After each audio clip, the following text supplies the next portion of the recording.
దేవుని అడుగుతాం, దేవా నాకు సహాయం చేయవా. అమ్మ దేవుడు చేస్తాడు, దేవుడు ఇస్తాడు నీకు. కానీ నువ్వు విశ్వాసమును కలిగి ఉండాలా, ఓర్పును కలిగి ఉండాలని వాక్యం సెలవిస్తూ ఉంది. ఏం కావాలమ్మా? విశ్వాసము చేతను, ఓర్పు చేతను వాగ్దానమును స్వతంత్రించుకోను.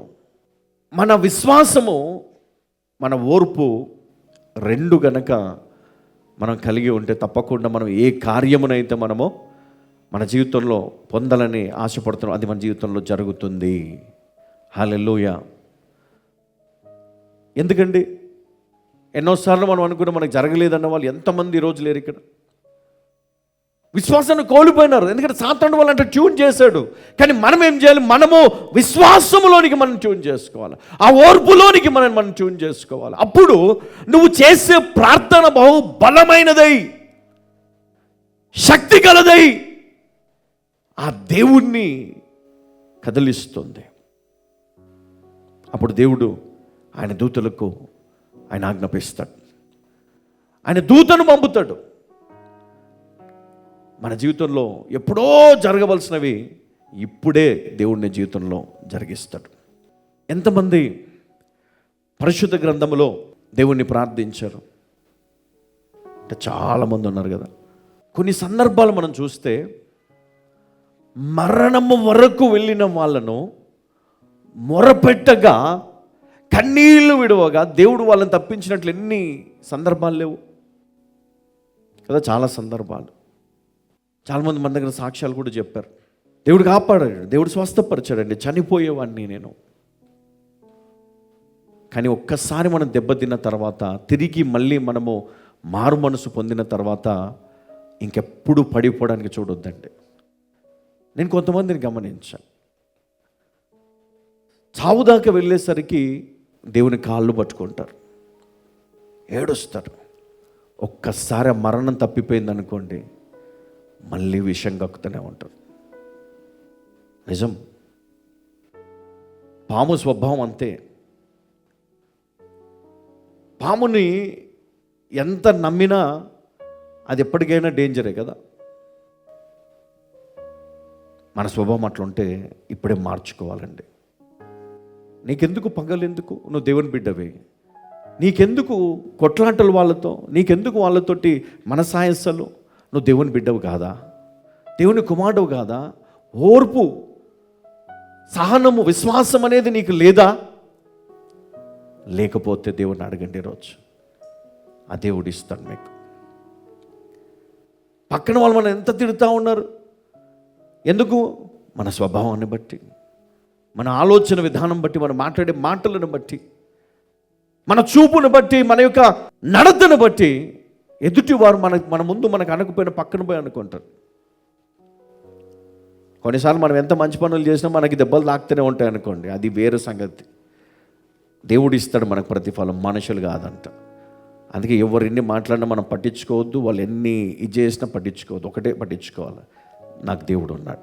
నిన్ను తిడతారు చాలామంది కదా, నీ ముందు ప్రైజ్ ది లార్డ్ చెప్పొచ్చు, నీ ముందు నటించవచ్చు, ఏమన్నా చేయొచ్చు. కానీ పక్కన పోయి నీ గురించి బండబూతులు తిడతారు, రాత్రంతా నీ గురించి మాట్లాడుకుంటారు. కానీ ఒకటి తెలుసా, తెల్లారితే వాళ్ళ ఇంటి ముందే ఒక గొయ్యి పొంచి ఉంటుంది వాళ్ళకి.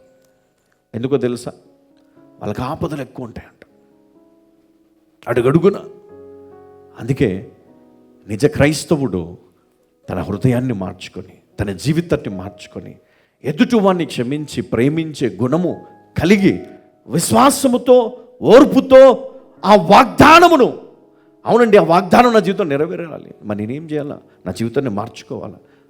క్రీస్తును పోలి నేను నా జీవితాన్ని నేను మార్చుకోవాలి, క్రీస్తును పోలి నేను బ్రతకాలి. అప్పుడే నా జీవితంలో ప్రతిదీ నేను సాధించగలను. అన్నీ తప్పిస్తాడు దేవుడు.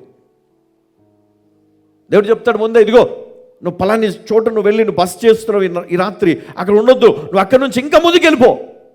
ప్రభా నేను వెళ్ళడానికి దారి లేదు, ఇదిగో నేను మార్గము తెరుస్తాను, వెళ్ళు. ఎందుకు? శత్రువులు నేను తరుముతున్నారు, అక్కడ శత్రువు పొంచి ఉన్నాడు, అక్కడ వెళ్ళొద్దు మీరు, ఇదిగో కుడివైపున వెళ్ళండి, లేదా ఎడమ వైపున వెళ్ళండి, లేదా తూర్పు వైపున వెళ్ళి అక్కడి నుంచి పశ్చిమ వైపు వెళ్ళండి. దేవుడు నీకు డైరెక్షన్ ఇస్తాడు.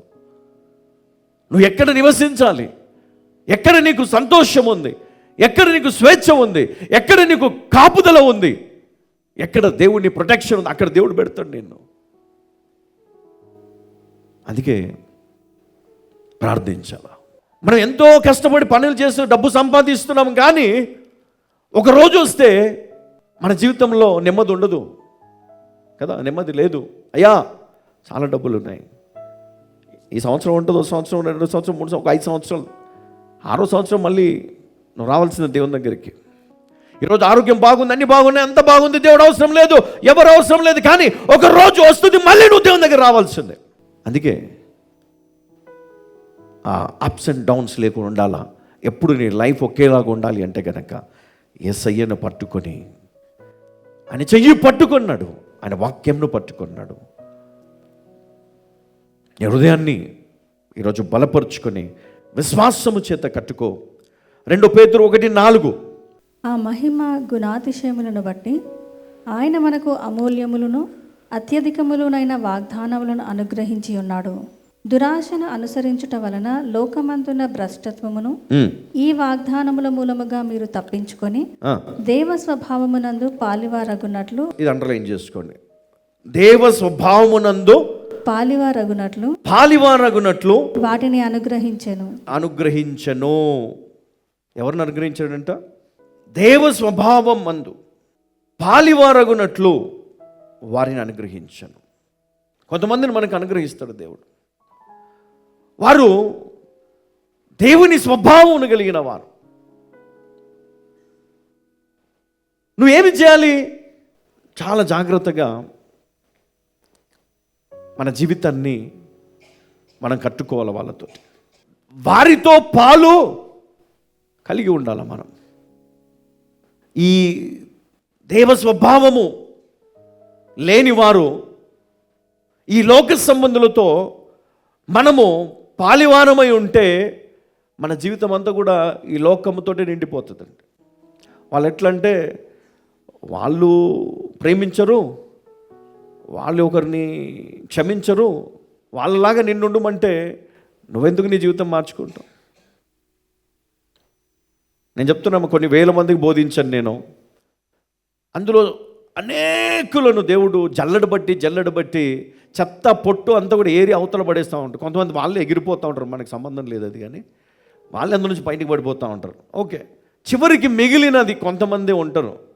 బంగారాన్ని తీసినప్పుడు దాంట్లో చాలా మట్టి కదా, రాళ్ళు రప్పలు అన్నీ వస్తూ ఉంటాయి. దాన్ని మళ్ళీ కడిగి దాన్ని ఏం చేస్తారు? చివరికి ఎంత మట్టి, లేదా ఒక 10 టన్నుల మట్టిని కనుక వారు సేకరించి దాన్ని వడగట్టి తీస్తే లాస్ట్కి దాంట్లో ఇంతనో వస్తుందంట కొంచెం. అందుకే గోల్డ్కి అంతా రేట్ ఉంటుంది. మనం అంతకంటే విలువైన వాళ్ళమంట, దేవ స్వభావము కలిగిన వారం,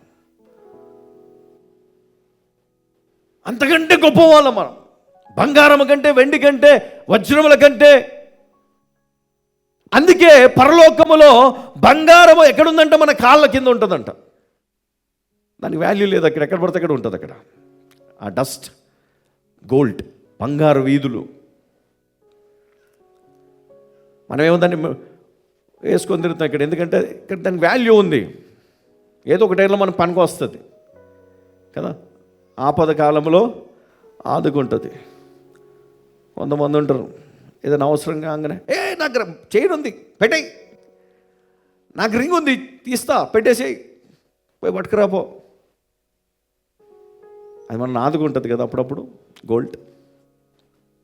కానీ మనము బంగారం కంటే, వెండి కంటే, వజ్రముల కంటే, ఈ లోకములో ఉన్నటువంటి విలువైన వాటన్నిటికంటే కూడా గొప్ప విలువ కలిగి ఉన్నటువంటి దేవ స్వభావము కలిగిన వారు వాళ్ళు కావాలి. వాళ్ళతో నీ సహవాసం ఉంటే, వాళ్ళతో నువ్వు పాలు ఉంటే, అప్పుడు నీ జీవితము చాలా గొప్పగా, చాలా దీవెనకరముగా ఉంటుంది. వాళ్ళు నీ తప్పును సరిచేస్తూ ఉంటారు, నువ్వు తప్పటడుగులు వేస్తూ ఉంటే నిన్ను సరిచేసి మంచి మార్గం నడిపిస్తారు, నేను గద్దిస్తారు కదా, నిన్ను సరి చేయడానికి ట్రై చేస్తారు. సో నువ్వేం చేయాలప్పుడు? నువ్వు సరి చేసుకుంటూ ముందుకు పోవాలి వాక్యం ద్వారా. నిజంగా అది అందుకని ఇక్కడ ఏమన్నాడు? దైవ స్వభావమునందు పాలివారమగునట్లు వాటిని అనుగ్రహించను. దేవునికి మహిమ కలుగును గాక.